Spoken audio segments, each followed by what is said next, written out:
Today I'd like to show you a special aspect of the GTX program when we're using our WinForm ratings.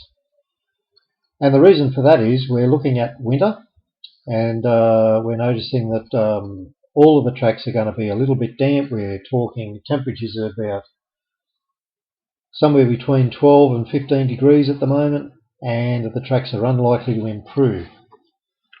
So anyway, we're looking at the Flemington meeting, which is coming up on the 22nd of June.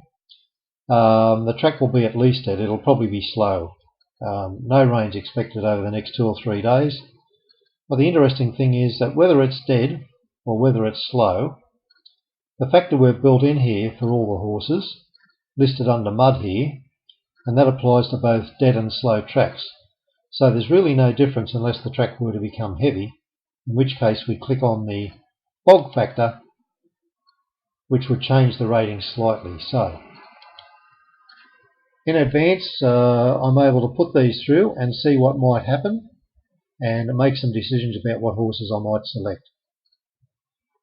For Flemington, I've assumed it's going to be dead or slow.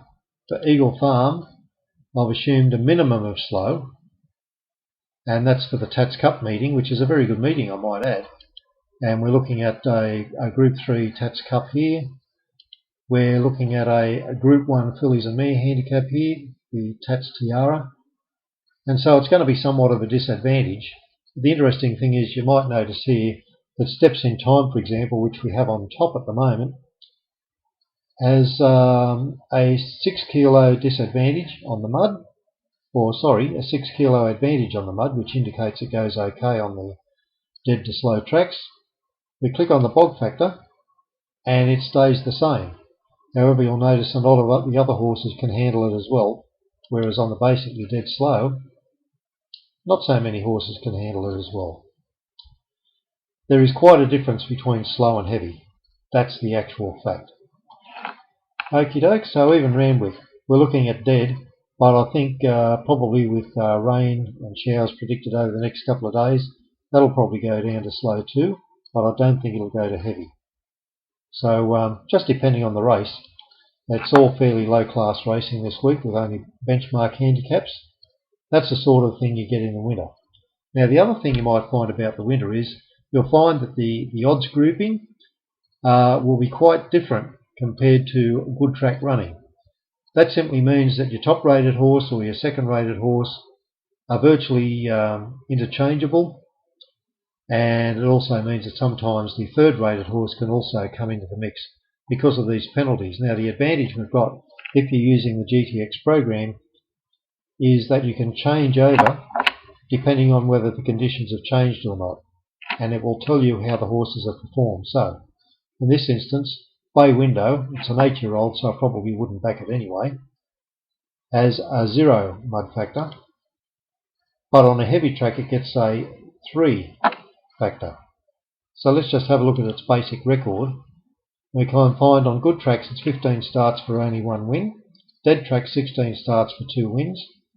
When we look at heavy tracks, 4 starts for 2 wins and a second. So it seems to grow an extra leg if the track is wet. Just looking at the next horse, Double Halo, it's got a very good record on a good track, not so good on the dead track, and not too bad on the slow and heavy tracks. So Double Halo there we can see actually gets a 6-point advantage on the slow, on the heavy track. On the normal dead track, dead to slow, only 3. I hope that gives you a clearer indication of things.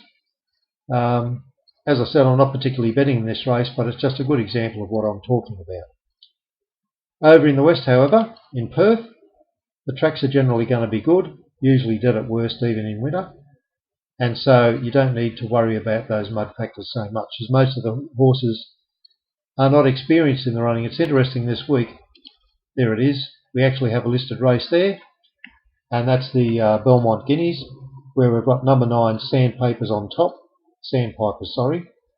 and Hussy by Choice. Now you'll notice here, if you're looking in the bog section here, heavy tracks are so infrequent over in the west that only 1 horse has any sort of mention. If it were to be a dead track, as you can see here, all of the main chances all get the same rating because they can all handle it. That's it for today. Hope that's been a help to you.